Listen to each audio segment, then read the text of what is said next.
I remember you telling some stories about how people coming and telling you how you helped them find their way to Jesus and find their way to the Lord just to find out you're a Karaite. Yeah. Well, I've definitely had. Well, look, I did a podcast about this. You know, I've got my podcast, Hebrew Voice. Yeah. People could look it up on the Great podcast, by the way. Thank you. And I interviewed a friend of mine who had come to me during a time of crisis. I interviewed him years later about this, and he was going through I'm trying to remember the exact thing. People couldn't find it on the podcast, but basically he was going through a crisis of faith, and he asked me a question, something to the effect of, "Okay, I know you don't believe in Jesus. You're Jewish. You're not a Christian. You're not a Messianic Jew. But what would be the best argument in favor of belief in Jesus?" And my background is academia. Actually, my background before that is studying the Talmud. My father was an Orthodox rabbi. And the way they study things in the Talmud is you can ask any question and analyze it from different perspectives. And it's not always what the answer is. It's sometimes more important what the question is and how you ask it. And there's pros and cons for every argument. So I'm like, all right, as an intellectual exercise, I can say if I wanted to argue in favor of Jesus, and if I was a believer, here's how I would argue, right? And look, there's something called confirmation bias, right? Confirmation bias is when somebody already kind of believes something, and then they cherry pick evidence to support that. And people who are believers, I'm a believer in Judaism, you're a believer in Christianity, I suppose. I don't know you that well. The non-believers will say, okay, you guys just believe that because you have confirmation bias. Well, maybe, but the non-believer is confirmation bias too, right? When they find something that doesn't fit logically, they'll say, okay, well, there's an infinite number of universes, right? Well, why'd they come up with the multiverse theory? Because, and there's a whole bunch of reasons, right, that I don't know enough to get into, and what I do know, I don't have time to get into. But basically, they said there's a bunch of things in physics that don't make sense. And the only way to explain this is to say there's an infinite number of universes, and we just happen to be in the universe where it does make that sense, right? Mm-hmm. Okay, so that's actually kind of a convoluted explanation. It might be correct or not, but they know that, or I should say they're looking for a naturalistic explanation. And if you have to have a naturalistic explanation, you might have to posit the existence of an infinite number of universes, right? Mm-hmm. So the point is, do we as believers do that in our own faiths? Perhaps in a way we do. Does that make any sense what I'm saying? Yeah. So let's put it this way. So there's this famous, I'll bring this Talmudic story, and I'm not a Talmudic Jew, I'm what's called a Karaite Jew, which means I'm strictly a believer in the Old Testament. And I was going there. I was going to ask you about that, but I'll let you tell your story first. Well, but I was raised as an Orthodox Jew. My father was a rabbi, like I said, also a lawyer. Mm-hmm. So he knew how to argue things from different perspectives, right? Mm-hmm. That was what a lawyer needs to do. That's what a rabbi needs to do. Is, okay, there's truth. I don't know what that truth is, but I can try to approach the truth by asking different questions and making different arguments. And maybe it's a good argument, maybe it's not, maybe it's convincing, maybe it's not. But what are all the possibilities, right? It's something that I think a lot of the young people are afraid of. They've been sheltered, and then they hear an opposing view for the first time, and they're horrified. They need like puppies and crayons because they've never heard somebody who has a different view from them. They live in these little bubbles. Well, that's completely contrary to my upbringing. Look, where I grew up in Chicago, and I remember when the Nazis marched in Skokie, and they wanted to march in Skokie, actually, and there was a lawsuit. And at the time, it was considered this wonderful thing that the Nazis were being represented by a Jew. And my father was a lawyer, so I'm like, okay, what's going on here? Why would some Jew represent the Nazis in court? And the explanation my father gave me, and I think that was common at the time, was we're fighting for their freedom of speech, not because we care about them. It's because if they take away their freedom of speech, our freedom of speech will be taken away. And the irony is that having this very conversation is probably going to get this podcast shadow banned. That's the irony of it, right? Hey, I don't mind. So but I'm going to tell you right now, Nehemia, I was gonna go there anyways. Okay. I was already planning on having this conversation with you. So I want to talk about, you know, the confirmation bias, right? Mhm. So there's this wonderful discussion in the Talmud about King David, and some of the rabbis are trying to explain away all the bad things that David did, and they'll say, you know, he didn't actually commit adultery with Bathsheba, and the reason he didn't come out, and they have a convoluted explanation. I don't even need to go into it, right?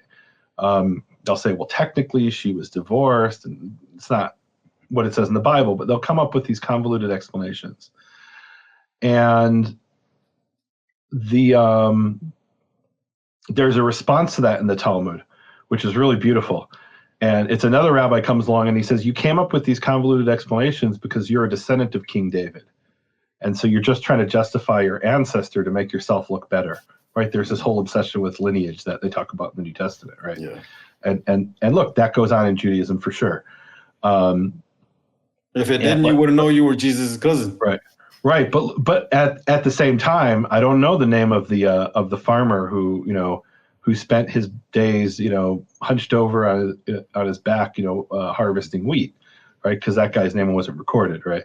So the point was that they're accusing these other rabbis, you're just justifying your ancestor because you're descended from King David. And what's really interesting is this debate from around 1800 years ago from these different rabbis, one descendant of King David and the other not, was repeated in the Knesset, in Israel's parliament in the 1990s, where one of the secular members of Knesset called King David a bully and a womanizer, which, okay, fair enough, right? But one of the things that's interesting about Jewish history is the Bible and Jewish history in general. We expose all of our flaws, right? We don't pretend that King David was a perfect person because, as Solomon said when he dedicated the temple, there is no man who does not sin, right? It's part of our human condition, right? So in the Knesset, they made, they said, oh, David was just, why are we idolizing him? He was a bully and a womanizer. Okay. But he also repented, right? So he had his flaws and he was imperfect and he did his best. And no one's perfect, right? There's this kind of like postmodernist idea, I think it is, where you want to take whoever the hero is of the past, and they call it in Hebrew shattering myths, right? And you want to find everything that's wrong with that person. Well, show me somebody who's not perfect, and you could maybe point to Jesus. I don't know, but show me someone who's human and only human, who's not perfect, who is perfect. There is nobody like that, right? So everybody has their flaws, is the point. And so when this friend of mine asked me, okay, what would it, if you were a Christian, and what would be the best argument to, in defense of believing in Jesus, I'm able to answer him. I'm not threatened by that question, right? And he later said that he was on his way out of believing in Jesus, and that allowed him to believe again. But so on the flip side, if it was, why believe in Satan, you would have told him the same thing, or not the same thing, but that's a good question. I love that question. You know what I love about that question is it shows you have the intellectual openness to say, and I've had this conversation with some Christians and they cannot hear it. In the same vein that I can say why believe in Jesus if I was a believer, I could say why believe in Satan if I was. I actually don't know what the answer to that is. Why believe in Satan, right? Yeah. But in theory, I could have that conversation. I could also, if someone asked you could argue their point. Right. I could also tell you the reasons not to believe in Satan. I could probably come up with reasons to believe in Mohammed or not believe in Mohammed. I certainly could come up with reasons not to believe in Mohammed. I don't know exactly off the top of my head what the reasons to believe in Mohammed would be, because that's not my field of expertise. But yeah, it's an intellectual exercise, which is really important. And I think this is a very Jewish approach, what I'm saying here. And you could say it's not biblical if you want. I don't know. We could have that conversation.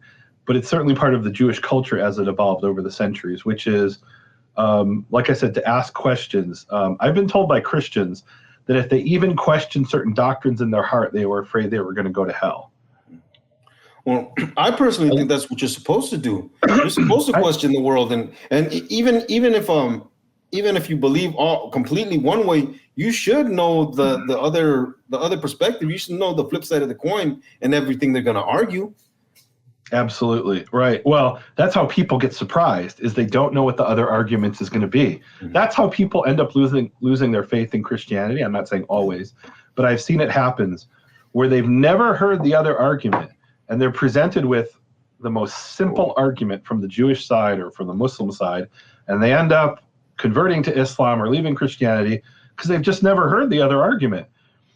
So the Jewish approach is to say, you don't really believe unless you've questioned, right? And you don't have to agree with this, but this is the Jewish attitude to say, like, let's say about believing in God.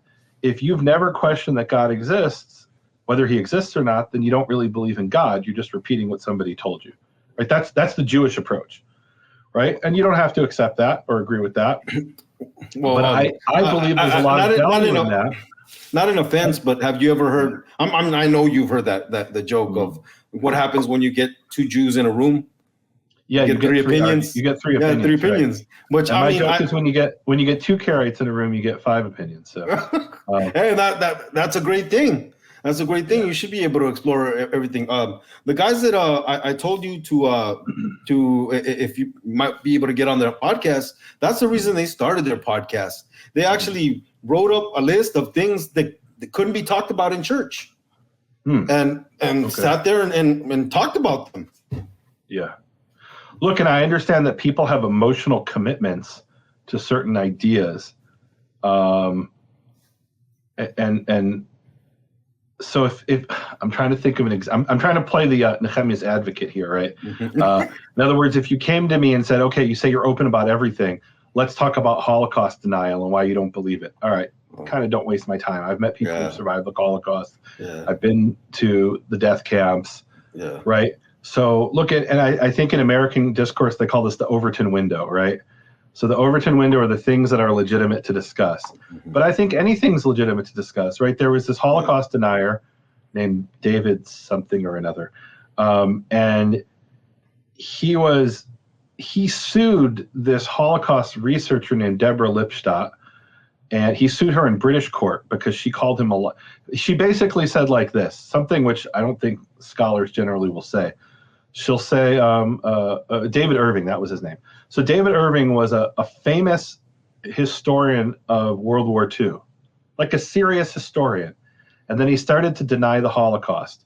And Deborah Lipstadt, who was a Jewish researcher of the Holocaust, she said, David Irving's too good of an historian to deny the Holocaust unless he's being intellectually dishonest.